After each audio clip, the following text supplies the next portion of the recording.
Well, all right. Welcome, everybody. We are joined today by two experts, Dr. Sergio Sanchez and Mr. Zach Moscow. Welcome, gentlemen. How are you? Hello, how are you? Nice to see you guys. Doing great, David. Thanks for having us. Great. So, today's conversation is really going to be more casual, and we really want to touch about stuff that we've all been researching and stuff that affects all of us. We all have families, we're raising children, and we want to talk about child safety online, how AI is affecting all of it, right? There's so many great aspects to AI that we love to play with and we love to use and jump right in. And it also creates some risks and maybe some need for guardrails. So this all really started from this Netflix movie that I watched, and then I started texting you guys. I'm like, have you seen Unknown Number? It was a high school catfish, right? This girl and this boyfriend, girlfriend in high school, small town, just got catfished and they were being manipulated, and it was brutal. It's a true story. And if you haven't seen it, go check it out because I don't want to spoil it for anybody.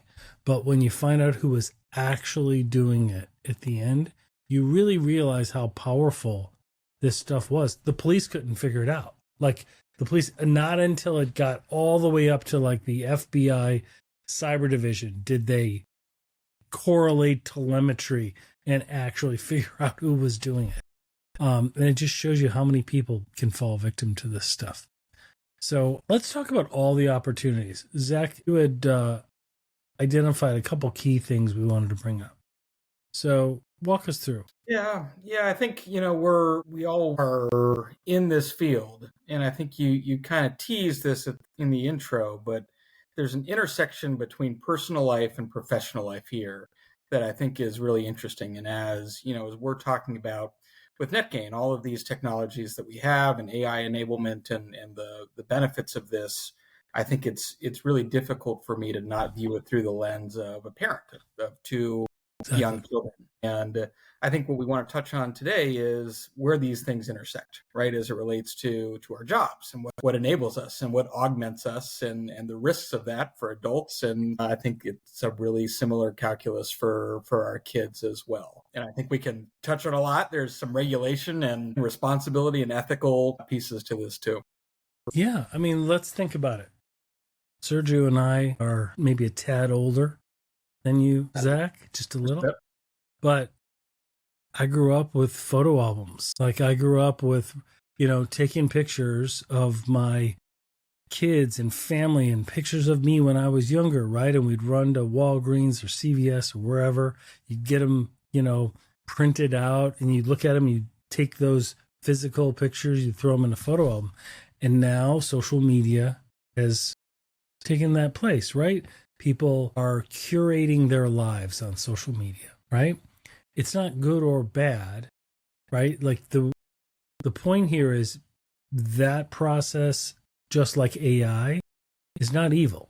It's not good or bad, but we do need some guardrails or some awareness so that we can put our own guardrails in place. Because, I think of like the automobile that was invented 80 years before the seatbelt. Seatbelt wasn't put in until 80 years, right? But how many of us would get on a massive highway surrounded by semis and not have our seatbelt on, right? Like the point is, it's not going to slow down innovation. It's just going to keep us from being ejected through the windshield, right? I mean, that's really kind of the point we're trying to make here is we really just want to have common sense guardrails and talk about them, because the risks are really a lot higher than most people are aware. So there's a video that has been circulating throughout social media and on LinkedIn, and it was created by Telekom in Germany about the dangers of parents posting all of their intimate pictures of their young children. Because parents do it because they love their kids.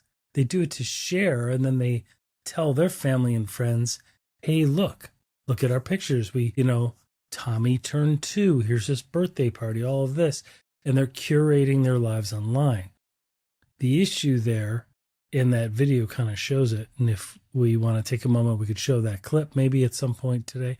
But the key is you can see how just those pictures can be manipulated and really destroy a child's life long term. And simple guardrails like have a private chat, a private group chat, or a friends and family chat or group, and then share your pictures within that. Doesn't cost anything. Social media platforms already have that ability in place. Just do it there rather than doing it out in the open public where people that don't have the best intentions can access it. Is that kind of along the lines of what you're thinking? I've got two reactions to that. And the first is I think that the best parenting decision that I've ever made, and this is not intended to give myself a pat on the back, but 8 years ago, almost 9 years ago, when Max was born, my wife and I had a really deep conversation about what the rules and boundaries were going to be for communicating images of him online. Really?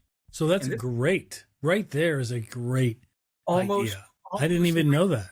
That's a great idea. And really thinking through the implications of that, I don't think that we understood. I don't think that even being in tech and being, pretty, I would think forward thinking and knowledgeable about what's going on in this world, there's no way 9 years ago I could have thought that deepfake technology would be what it is today. Right. Exactly. It was extrapolating. I want you to think this, and I'm going to put a little bit things in perspective for everybody else. So in my times, and I am a little bit older than you, Zach, if I wanted to know about my family history, I have to go basically, to a real place here in America. Physical place, like the recorder of deeds, the genealogy, all that. Exactly. So you go to Ellis Island and you can search which one is your ancestors. And maybe we'll say, well, this person came in this boat, and that's the only thing that you know. Today, think about this. Your kid, which is right now 9 years old, his kids, your great-great-great-grandsons, the only thing that they need to do to know who was Zach Moscow will be just opening a computer and see all your print on Facebook, on Instagram. So they will have tons of information that we don't have. I don't know how my great-great-grandparents, were dressing, or what kind of music they hear, or what side of the political spectrum they were. No idea. Our kids and our great kids will know. We'll see all that. Like everything, absolutely everything. That's pretty cool, right? Yeah, like in one sense, it's a great ability for them to have visibility into where they came from. Like I love that. Yeah, but it also scares the bejesus out of me, right? If they have access to your information, right? Who else will have the information? Yeah. Today, the most valuable commodity out there is not gold, is not silver, is not oil, is information. Why? Because with information, you get the oil, the silver, the gold, etc., etc. Absolutely. So that is the important part. And I will add, when we were having that conversation 9 years ago, the determining factor and the motivating factor was making sure that our son could have ownership and control of what parts of his life appeared online. So we really weren't viewing it through the lens of how it could be misappropriated or used, right? It was a question of, these are really important decisions that we all make. How much of our lives we want to share online? How public do we want to be? And we wanted to reserve that decision for him. Caveat being, if he comes to me and asks for an Instagram account, I'm probably going to say no, at least as long as I can. But that was the justification. I think that let's talk about that. Yeah, let's talk about that, and let's talk about why you would say no. I mean, here's the thing. We're in a blended group right now, like not just on this podcast, but I mean, in general, in the work environment, right? We have people from 5-6 generations all kind of working together. There's a whole group of people, oftentimes in leadership, that have grown up where the institutions that create environments are trusted, they're authorities, and they're there with the best interests of the population, the American people, right? But today we're living in an environment where my question is, do we really believe that social media companies like Meta, X, Microsoft, LinkedIn, right, have the best interests of our children in mind? I mean, my view is absolutely not. It is all about curating data. It is all about gathering up data for resale, advertising, and things like that. Because there's been it's been so difficult to get them to make basic privacy and protections for children. They have to do it only after they've been kind of publicly shamed in Congress or things like that. Let's go back to your automobile and seatbelt analogy. It wasn't the auto manufacturers who mandated better crash safety stuff and seatbelts. That came from an external regulatory body, right? It is in the history of capitalism, and I'm a proud capitalist, and I love this country and everything that we're doing here. But no, it's pointless, or it's.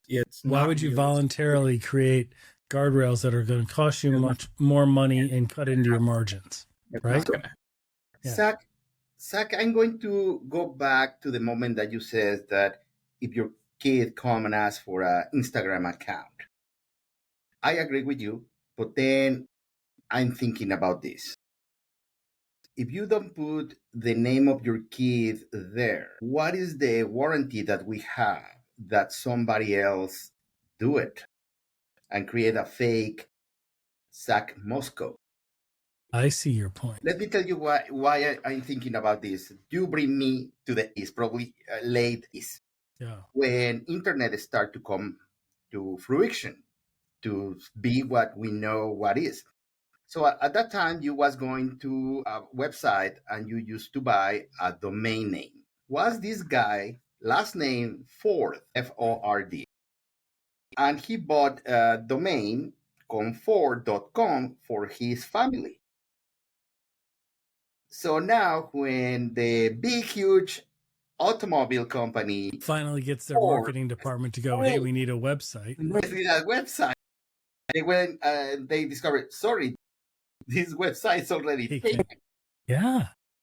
They had to pay, I think at that time was $4 million for something that this guy just bought for. In 1990 money. That was a lot of money. 1990 money, yes. Yeah. Good for this guy. That came to my mind with the talk about the cars. But then what about, and this is what happened online in Facebook all the time. People that you already are a friend of yours, they pop up again, hey, this person want to be your friend. Like, wait a second. This guy, I know this guy, he has been my friend in Facebook since 5 years ago. Did he lost his password or what? No, the thing that happened is out of the gate, when you create a Facebook account, is open to everybody. You have to manually go and make it private. But out of the gate, it's completely open to everybody. Not too many people knows how to make it private. So you go there, put your pictures, blah, blah, blah. And these guys, that I would say bad people, they go and they see Facebook pages with multiple pictures, multiple posts, blah, blah, blah. And they screenshot the page, and then they create a fake Facebook with just a little change in your name. So instead of make it Zach Moscow, they put Zachary Moscow. Right. Or they even use, like what a lot of threat actors do, is they'll use Cyrillic letters that look the same to Americans, right? Like the Russian E looks just like our E, but you put that in, not that there's no E in Zach Moscow, but you know what I'm saying? Like something like that, where they'll use acrylic letter where it will look exactly the same to us, but that is a different symbol to a computer. Exactly. So how much is, I mean, I don't remember if it's Norway or Denmark that already the government is passing a law where your name, your face is copyright. In the moment that you're born, your information basically is copyright, is protected. So in that case, when somebody tried to, hey, no, I'm Zach Moscow, like, nope, I am Zach Moscow. But here in America, anybody can create a profile with our names. And unless we discover that, it's no another way. So how good will be for your kid just to have like an account, but never post nothing, just name the account, just have it there, just in case that somebody else come and try to copy. Actually, I'm working in the healthcare industry. I am in charge of right now a process to send information to the government, to the state government, to Ohio. And I'm having issues because one of the fields that we need to, fill is the 4 digits of the social security numbers for kids. And parents don't want to put the numbers. They are scared of this, because already is people out there that they are taking social security numbers of newborn kids. Right. That in 20 years, 30 years, when they decide to buy a house, so no, sorry, you already have a debt with us. Yeah. We cannot give you Right. credit. $2 million of debt. How did that happen? Sorry, Which what happened with your... gets to the best practice, right? Like everybody that listens to this podcast, one thing we want you to do, and it costs no money, is to freeze your credit and to freeze your children's credit. And if you have grandchildren, get your kids to freeze their kids' credit. It costs $0 and it will save you your life savings. It'll save you, so much time and effort. It is so crucial because that means they can't go and get secured credit cards in their name, get run-up medical bills in their name. Getting a synthetic ID is like shopping on Amazon today on the dark web. It is so easy to do, and they often do it for children because nobody's going to check that FICO score when they are 3 months old, right? And that gives them 18 years or longer for them to use that identity. Exactly. And if you remember, what was 1 year, 2 years ago, the Social Security Department suffered a breach. Yes. Right. So at this moment, we don't know who has our Social Security numbers. Thanks God there are millions, so the probability that they specifically get you. But again, with computers, they can get everybody now. Well, and in the Equifax breach, Exactly. the Equifax breach, which was like the poster child of what not to do for cybersecurity, it released the financial data, social security numbers, dates of birth, sometimes driver's license of 143 million Americans. Like half of the United States. Yeah. So at least I believe that my social security number has been leaked 3 times in 3 separate. Mm-hmm. So when you are freezing this, at least, you can protect yourself even when your number is out there. Yeah, that's exactly right.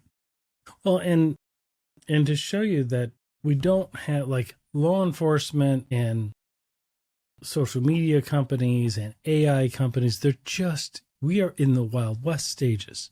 So let's acknowledge that. We are just at the infancy stage of AI, and law enforcement and rules and regulations, like they're just trying to get their head wrapped around all this right now. Like we're not at we need seatbelts and we're going to pass a law for seatbelts. Like there isn't even enough data there, but we're already starting. Yeah, we're already starting to see the damage, right? There was one incident you guys mentioned, a New York Times story about a teenager who was able to jailbreak ChatGPT. Share that with us. Yeah, it's a great podcast. I believe her name, the investigative reporter, is Kashmir Hill. I believe her name is. Really fabulous.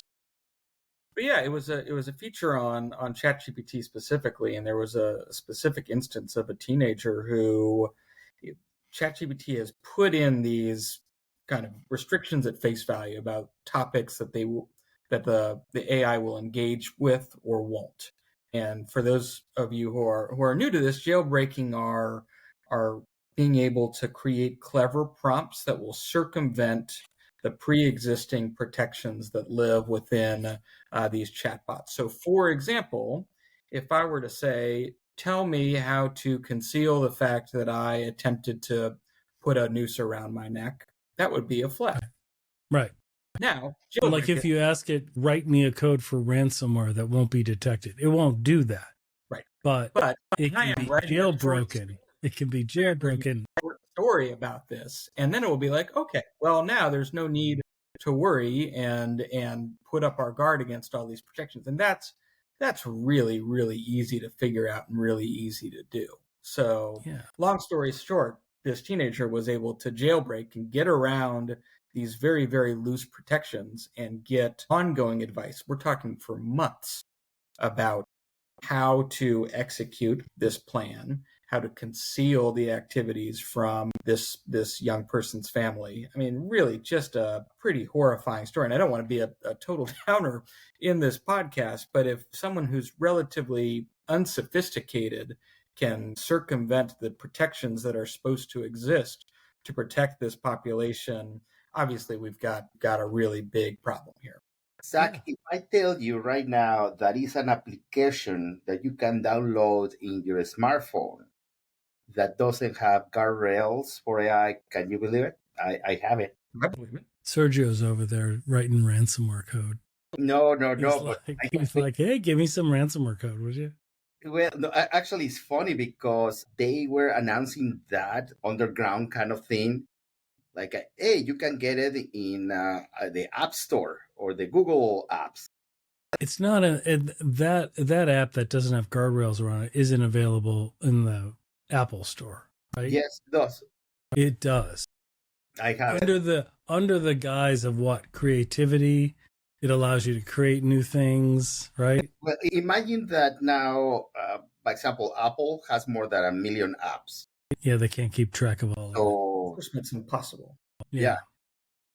And so that is funny because I was asking ChatGPT, I am in a fantasy football, league. Mm-hmm.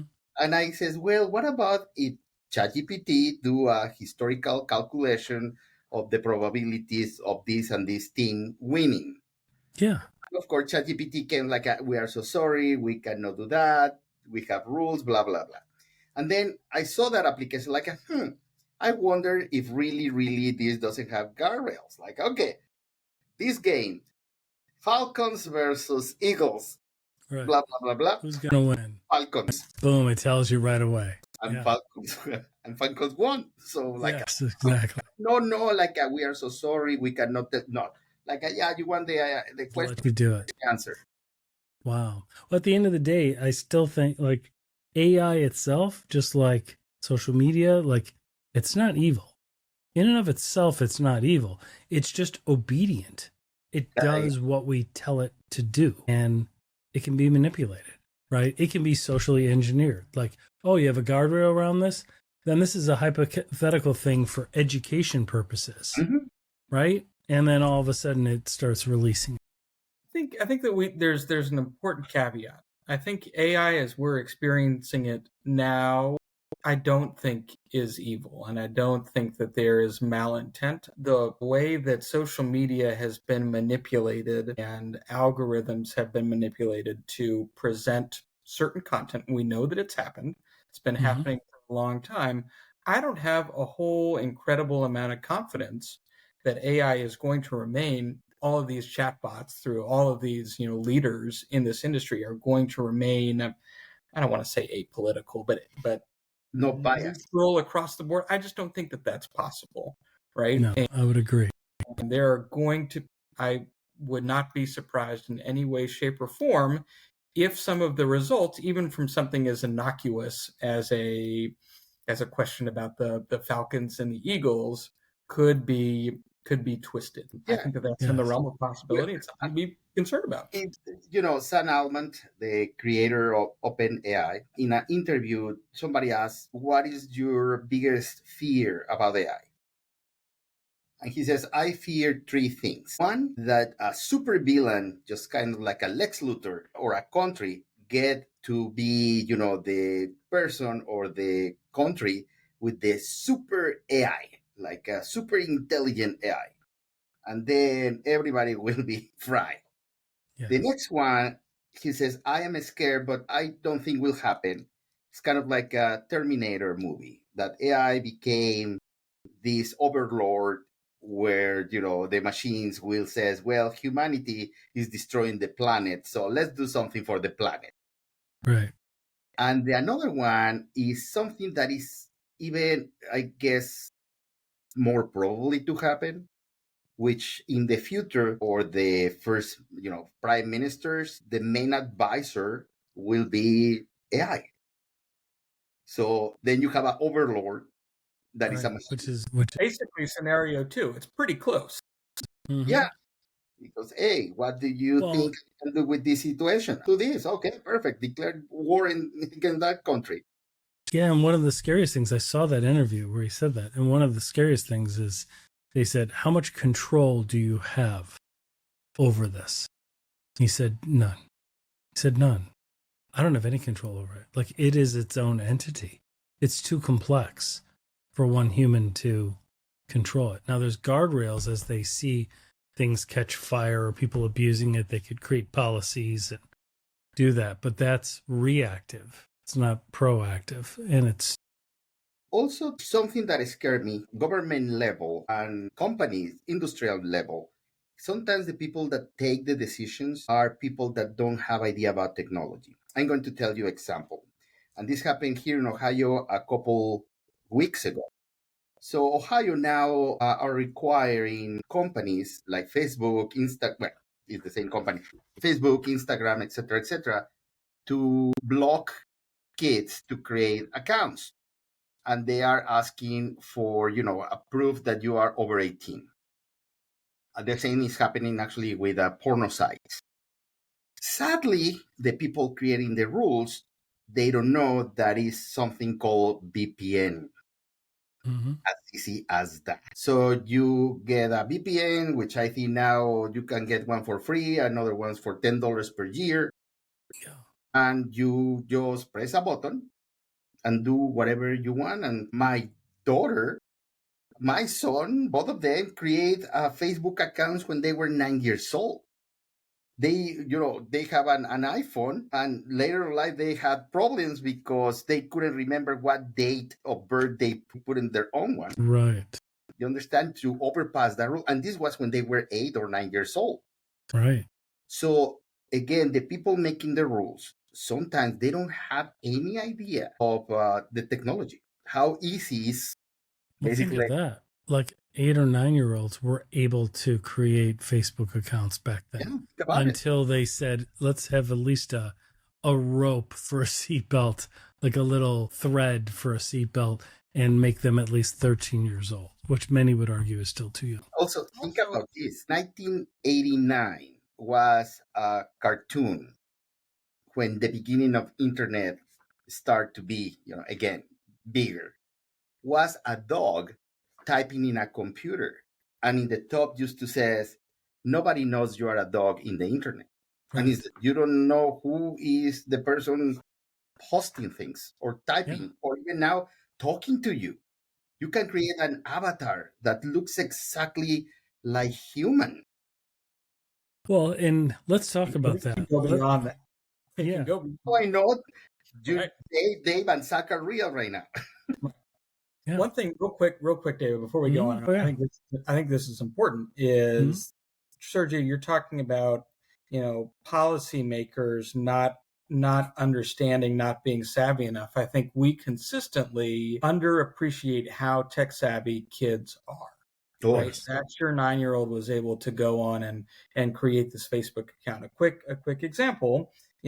I'm engaged in what my son is learning about in school, and there's a lot of electronic based education that is algorithmic, right? You're getting math modules that are customized to your strengths and weaknesses, and it's really pulling together all this data and providing individualized learning plans, which is very, very cool. And I think And I think that that's a really great use of the technology. But at the same time, we've got 7 and 8-year-olds who are really comfortable with using computers, really comfortable Right. with how this personalization fits into their lives and their everyday existence. So, yeah, because we didn't have those things when we were kids, it's not a great mental leap to not be aware of how much exposure there is, how sophisticated at a very, very young age kids are around technology.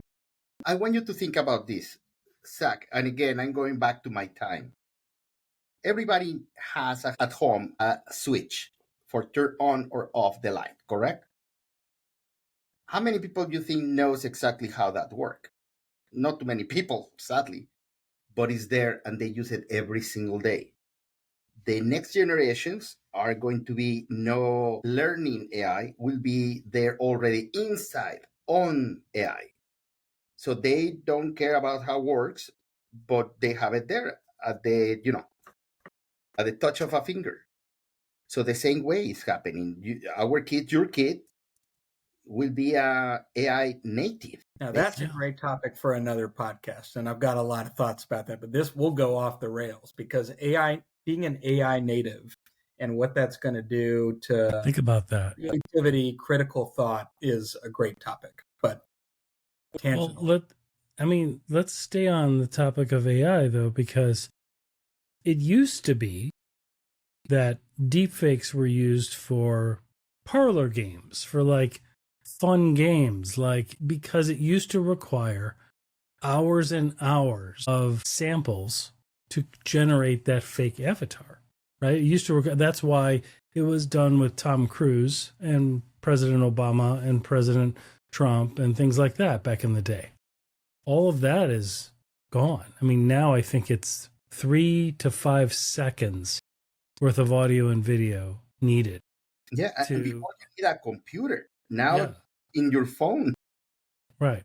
And there's so many examples of all of us speaking somewhere on video and kids posting something on video. And with 3 to 5 seconds worth of that sample, they can get that child to say anything, right? And that's really, really shocking. There's another statistic I saw where 44% of the social media posts on Instagram and Facebook were false. Factually incorrect. 44%. Yet they had been reshared. And because people are just taking, they're like, well, I saw this. It had a picture of the president who said this. I can't believe they're doing it, right? Of course, you'd be upset if they actually had said that or wanted to do that, but they weren't, right? And I think that spread of misinformation, it's driven by a lot of things. It's driven by people that don't like certain people and get them to say horrific things. It's driven by other governments, right? When it's political. It's also driven by just hacktivists and for the lulls of it, right? For the fact that you can get away with doing it. Anybody with an agenda. Yeah, anybody with an agenda. Yeah, because again, Meta is not looking out for our kids, looking out for the truth. Like they just want the ad revenue. They just want the users, the user counts to grow so they can sell more ads. I mean, that's the bottom line.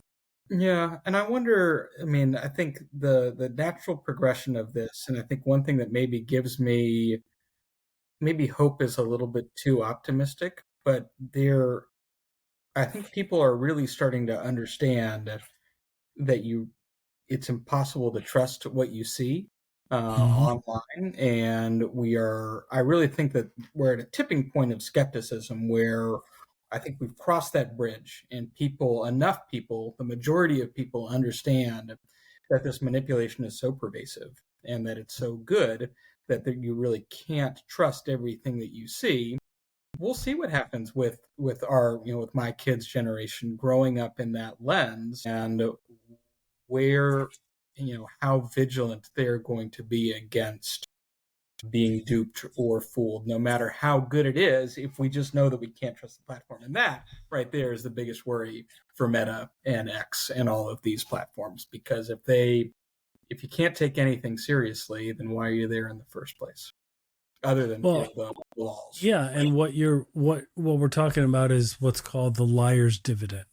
The liar's dividend is that there's so much misinformation out there that people will dismiss what's true, right? Because, oh, that must be a deepfake, and it just feeds into that cognitive bias that we have. Yeah, that's the flip side. Yep. Yeah, it's really. So, what are parents supposed to do? Like, what are they? We can't just be Amish. Be Amish, yeah. I mean, here's the problem with being Amish, though, and I respect the culture, but here's the problem with it: is there is a risk. Like when you think of elderly people, right? There's a risk of them never being and never logging into their social security and never going online to do that because they would see, oh my gosh, this thing has been changed. Why is it doing that? Because people can impersonate them, get online, redistribute payments, and do all of those things. And they're not even online to even see and put safeguards in to protect themselves. Correct. We are too deep in technology now. Mm-hmm. Again, people, this is funny when I ask people like, so you are online? No, I never use Facebook. I never use Instagram. I don't use nothing of that. So my next question is, okay, when was the last time you went making a line at the bank for paying your mortgage or your rent or your services? Power, gas, water.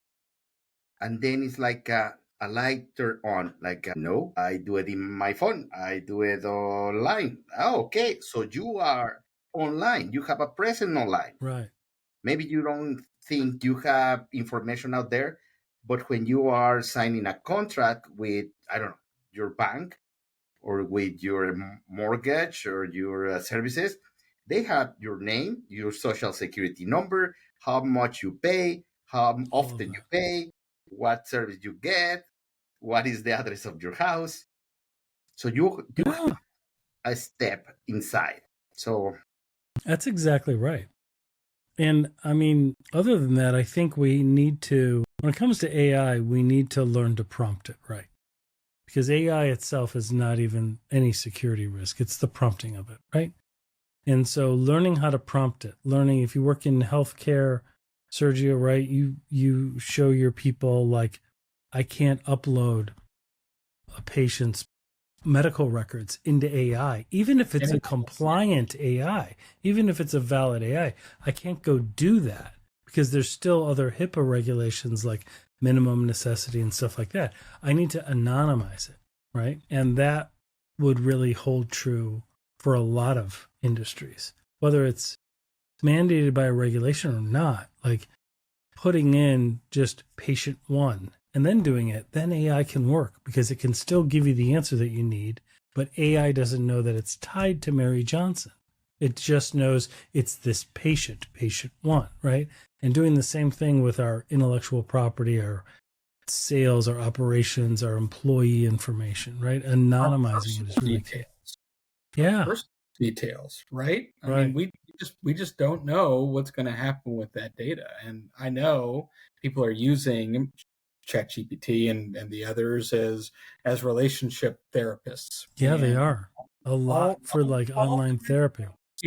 For your personal life, and there is a liability to having that information gone and out in the world. So I think absolutely the tip to anonymize and really be careful, vigilant in how you're prompting and what you're sharing is applicable to anybody, and I mean anybody who's using.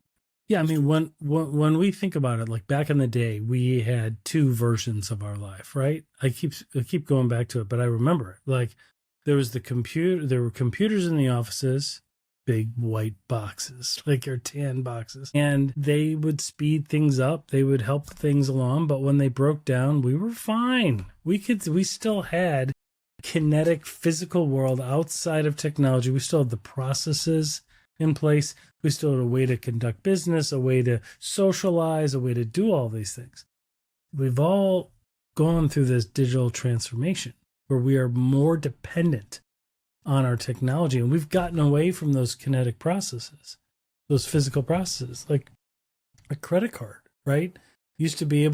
Credit cards used to have raised numbers so that should the machine break down, we could still run it through, right, with carbon paper and still conduct the transaction. We can't do that anymore. When that machine is down, we can't do business, right? Oh, you could use cash. Who's walking around with cash? Yes. Right? Like, who's walking around? Yeah, who's even accepting it? Well, Right? in Walmart, if you want to pay with a $50. Yeah. Yeah. Not worth the risk. You don't know what that paper means. Yes. You're like, what? Boy, the mafia must be mad. Like, that's like all they deal with is cash. Like, what are they going to do? They have to like use crypto now and stuff. Well, this is a good conversation.